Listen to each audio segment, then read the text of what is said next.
What is up, and happy Thanksgiving, TBS crew. It's your boy Steph back with another video.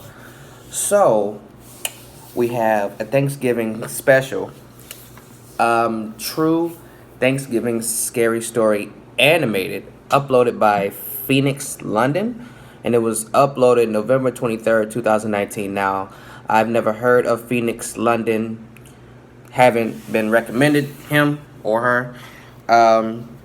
So I really don't know what to expect, but it's a scary story that was animated. So y'all know I enjoy those, so we gonna hop right into it. Y'all already know all important links will be down in the description. Without further ado, let's get into it. And yes, I'm recording in my dining room.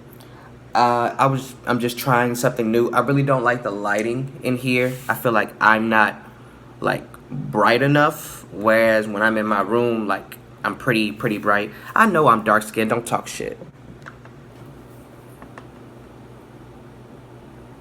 The man in the closet. Oh, it's gonna be one of them. Context, I am currently a senior in college and live off campus with my two best friends. Is that Let's Read? This time of year, particularly around Thanksgiving, my friends try to help me stay busy as it is typically a difficult time for me. My mother left her family the week of Thanksgiving when I was 8 years old, and my dad passed away 5 years ago on November 22nd. So as I said, it's a pretty easy time of year to get myself down in the dumps if I don't stay active. Every year for the last 3 or 4 years, I have gone to one of my friends' houses to celebrate Thanksgiving with their families. But this past year I decided I wanted to just stay home and have a mellow long weekend. I figured I could catch up on work as well as my schoolwork, which was pretty far behind. My roommates and I didn't live particularly close to the university. We lived in a suburb about 15 to 20 minutes outside of the school. This was nice because we didn't ever have to host any parties. We could just attend them near campus and head back home afterwards. Anyways, there was one house on our street that didn't quite match the others. It wasn't that the house was worse than the others, but it had no landscaping and desperately needed a fresh coat of paint. My roommates and I knew the owner as he introduced himself when we moved in a few years back. His name is Jacob.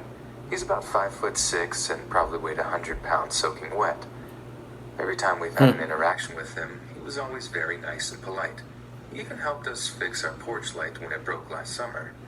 He seems to be very cordial with everyone in the neighborhood and has helped numerous people with small handy jobs similar to the one I just mentioned. On the Wednesday night leading up to Thanksgiving, my two roommates went back to their families' houses in their hometowns. They both asked several times if I was 100% sure I wanted to spend Thanksgiving alone and that I'd be fine by myself. I honestly thought I would be, and thought perhaps enough time had passed that I could just focus on other things and not dwell on the past. I stocked up on Mountain Dew so I could stay awake after my assignments to play some PlayStation.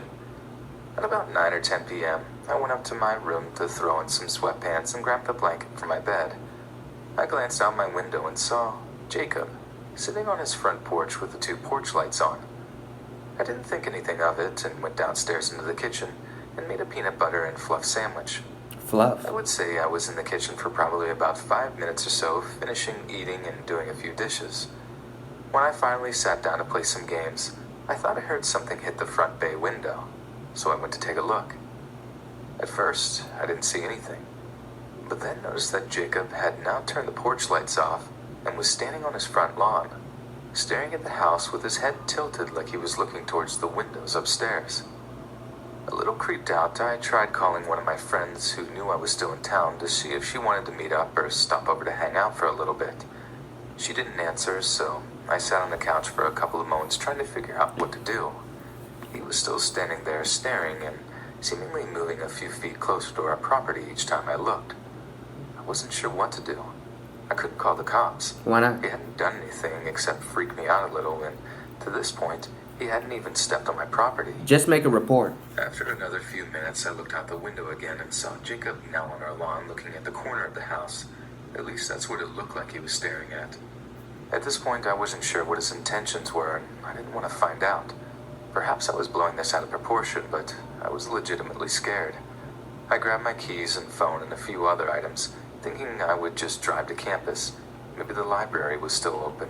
Grab even a though we were off for the holiday. grab a weapon. I kept all the lights on so I didn't seem like I was leaving and decided I was going to sneak out the back door. No, no. As I quietly sneaked through the yard, I turned the corner to quickly get to my car. And there was Jacob, standing in our driveway. I asked him what he was doing in the driveway, and he put his finger over his mouth to make a shh noise. I slapped him as hard as I could and made a run for it past my car. My instincts and adrenaline told me to just run until I found someone or someplace else. As I got about a block or two down the road, I saw a bunch of cop cars pull up towards the area of my house. There it is. Confused, I began to go back towards my house, thinking perhaps another neighbor saw Jacob stalking outside of my house and called the police. As I approached the house, one of the officers asked my name and if this was my residence. I confirmed the information, and what I heard next is still the most horrifying and disturbing information I had ever received. The officer stated that Jacob reported that he was on his porch when he saw me from across the street. He saw me walk out of my upstairs bedroom, and as I walked away out of the room, he saw a man come out of my closet. Apparently that was why Jacob was looking into my room when I saw him the first time, and also why he was looking at the corner of the house. He was following the intruder who was now walking into my roommate's room. When I last saw him outside my house before I slapped him and ran in terror, Jacob stated that the random guy in my house had made it to the downstairs.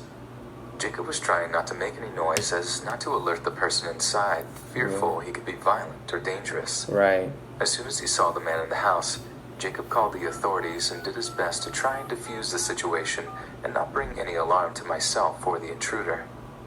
The person inside the house was arrested and taken away.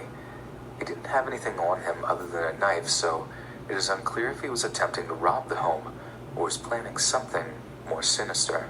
I'm sure. Either way, I couldn't express to Jacob how much gratitude I had for what he did. He even tried apologizing for how he handled the situation, stating that there were probably things he could have done differently to make sure I was safe and aware of the situation. Unfortunately, this experience adds another mental scar to this time of year that will take a long time to get over. But one thing I can be sure of is that I will never spend a Thanksgiving holiday alone again. I bet. Shout out to Let's Read. I knew that was him as soon as I heard the voice. Animated by Phoenix London. Shout out to you. What I want to know is, did Jacob not have your number or something? Could he not have called you to inform you of the situation? Secondly, how did the guy in the closet even get there in the first place? Yo, she said she slapped the shit out of him. That was funny. Hell no. Just to come to find out that you slapping the person who basically saved your life. It's all bad. It be like that though. Dead ass. You almost got on Thanksgiving and almost had to cancel Christmas. Thank you guys so much for watching. That is all I got for y'all this time around. Your boy Steph is out, and enjoy your Thanksgiving.